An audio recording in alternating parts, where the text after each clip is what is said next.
संगमनेर तालुक्यामध्ये हा गुंजाळवाडी परिसर आहे आणि हा विवाह जो आहे तो शाही पद्धतीने महाराजांच्या घरातून हा विवाह सोहळा संपन्न होत आहे.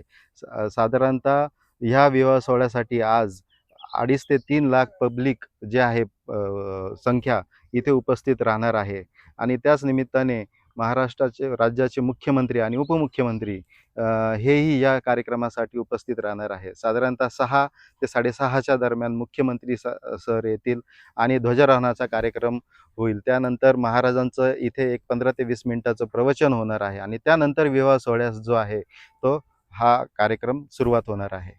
जेवण हे अगदी सर्वसामान्य घरात जसं जेवण बनतं त्या पद्धतीने हे जेवण करण्यात आलेलं आहे.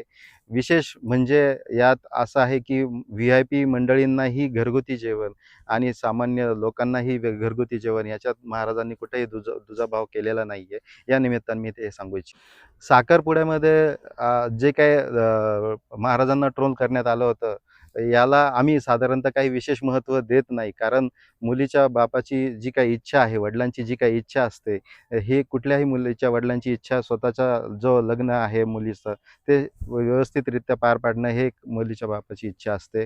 आणि त्याच पद्धतीने महाराजांनी सांगितलं होतं आणि महाराजांनी प्रबोधनातून हेही सांगितलं होतं, की तुम्ही लग्न जे काही करता, ते कर्ज काढून न करता स्वतःच्या कष्टाने, स्वतःच्या हिमतीने करावं. या निमित्ताने मी हा एक मुद्दा उपस्थित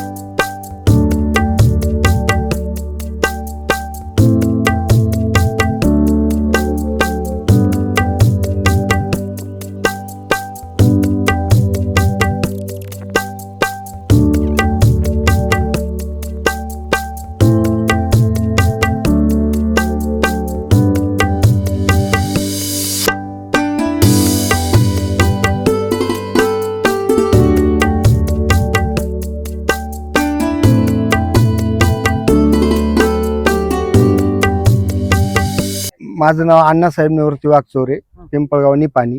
आणि हे निवृत्ती महाराजांचा मुलीच्या लग्नाचा कार्यक्रम आहे. एक गुंजाळवाडीमध्ये आहे. इड पहिला आहे ना, इड गगनगिरी महाराजांच्या सप्त्याचा नारळ उचलला जातो. इड ध्वजारोहणाचा कार्यक्रम आहे 4 वाजता मुख्यमंत्र्याच्या हस्ते आणि मग नंतर लग्नाचा कार्यक्रम आहे. कोण म्हणत असेल 100 एकर 150 एकर हे खोटं आहे. हे 10 एकरच्या आत ते लग्नाला आता महाराष्ट्रातले सगळे मंत्रिमंडळातले मुख्यमंत्री सगळे येणार आहे. असं त्यांच्यावर जेवढं प्रेम आहे तेवढे माणसं येणार. आता कसं आहे, काळ बदलत चाललाय. आता ते पूर्वीचं होतं, पूर्वी महाराज म्हणत होते लग्नाचं, तर पण महाराजांचं असं नाही का बुवा, महाराजांचं एकच म्हणणं का तुम्ही जमीन विकून मुलींचे लग्न करू नका. तुमच्याकडे पैसे असतील तर चांगलं लग्न करा, कर्जबाजारी होऊन लग्न करू नका, असं महाराजांचं म्हणणं आहे. नाही आता कसं माहिती का, त्यांचं म्हणणं असं आहे का बाबा ज्याच्याकडे पैसा त्यांना लग्न करा, तुमच्याकडे पैसा जमता ज्याच्या पैसा त्यांनी कर्ज काढून लग्न करू नका, असं त्यांचं म्हणणं आहे. हे लग्न करते हे त्यांच्या मनानं भरपूर म्हणजे